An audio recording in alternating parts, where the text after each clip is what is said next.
Hi, this is Citywire. I'm Danielle Levy. I'm joined by Ian Williams, the Chief Executive of Charteris Treasury Portfolio Managers. He's also the Citywire A-rated manager of the City Financial Strategic Gilt Fund and manages a raft of other funds for the company as well. So Ian, quite an interesting budget there. Yes. Quite a large focus on the elephant in the room, the budget deficit. Yes. What do you think the gilt market will make of that? Well, I think the gilt market might be mildly disappointed because it's been built up in all the newspapers for the last few weeks that it's going to be the toughest budget for 40 years.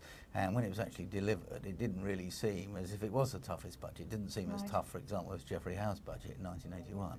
So, and there's, for every clampdown and contraction of deficit, there seemed to be balanced by giveaways and concessions. Right. So I think in political terms, politics is the art of the possible. I mean, bear in mind this is a coalition government. This is not a Conservative government bringing out their own budget.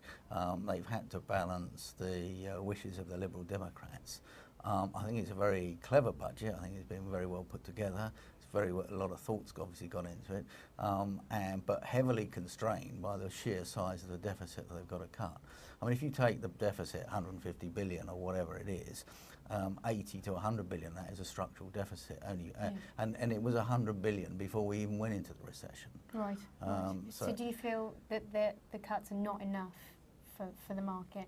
Yeah, I think the gilt market will be mildly disappointed. Right. I mean, because it's been built up to be such a tough budget, you've almost had a selling vacuum for the last 2 or 3 weeks in gilts. And I suspect what you'll get now is 2 or 3 weeks pent-up selling take place in 2 or 3 days. So I would think that the gilt market will probably go down on this. I think the equity market will probably go up a bit. Okay. And then looking ahead, what's your sort of estimates for yields? Well, they're already been pushed rather surprisingly to a lot of people.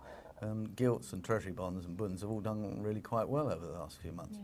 And again, it's left the market quite technically overbought, not just the gilt market, but the Treasury market and the bund market.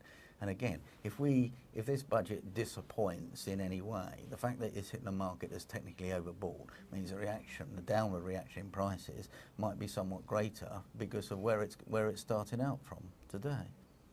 Well, Ian, thanks very much for coming in. My Great to pleasure. get some input All right. from you. Thank you.